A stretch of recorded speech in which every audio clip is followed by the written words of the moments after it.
News when you want it with Bloomberg News Now. I'm Nathan Hager. And I'm Karen Moskow. Karen, let's begin with the latest on the global trade war. President Donald Trump has unveiled a wave of letters, again, threatening to impose higher tariff rates on key trading partners. They include 25% levies on goods from Japan and South Korea, as well as tariff plans for more than a dozen other countries, including South Africa, Indonesia, Thailand, and Cambodia.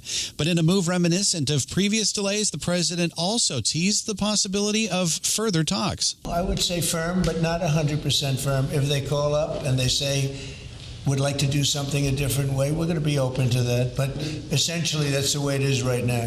President Trump spoke shortly after signing an executive order delaying the new rates from tomorrow, July 9th, to August 1st, an extra 3 weeks, essentially, for countries to cut a deal with the White House.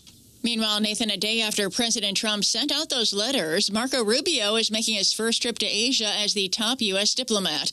The Secretary of State is headed to a summit in Malaysia for a gathering of the Association of Southeast Asian Nations. Meantime, in Europe, Karen, the EU is trying to lock in a preliminary trade deal with the U.S. this week. Let's go to London, get the update from Bloomberg's Ewan Potts. Ewan. Nathan and Karen, Trump's tariff deadline may have been delayed, but Brussels isn't taking any chances. Bloomberg has learned the EU is seeking a preliminary trade settlement with the US this week that would allow it to lock in a 10% tariff rate beyond August 1st. This as they negotiate a more permanent agreement. We understand the EU is also seeking an exemption for certain key products, including aircraft and aircraft parts, as well as wines and spirits. In London, I'm Ewan Potts, Bloomberg Radio. All right, Ewan, thanks. Now to the latest in the war in Ukraine. Just days after speaking with President Volodymyr Zelensky, President Trump says he will send additional weapons to the country. We're going to send some more weapons. We have to. They have to be able to defend themselves. They're getting hit very hard now. They're getting hit very hard. We're going to have to send more weapons. Yeah, defensive weapons primarily, but they're getting hit very, very hard. The decision comes after the Pentagon halted flows of some air defense missiles and artillery shells to Ukraine. And it comes, Karen, after President Trump hosted Israeli Prime Minister Benjamin Netanyahu at the White House. The Israeli leader heaped praise on the president as he pushes for a ceasefire in Gaza. So I want to present to you, Mr. President, the letter I sent to the Nobel Prize Committee. It's nominating you for the Peace Prize, which is well-deserved, and you should get it. Thank you very much. This I didn't know. Prime Minister Netanyahu showed President Trump the Nobel Peace Prize nomination in the Oval Office. The president has long sought the Nobel. He's expressed irritation that former President Barack Obama got it before he surged troops into Afghanistan. Netanyahu's visit comes weeks after the U.S. dropped bombs on Iran's nuclear sites. President Trump says the U.S. and Iran will meet soon, and he's open to lifting sanctions.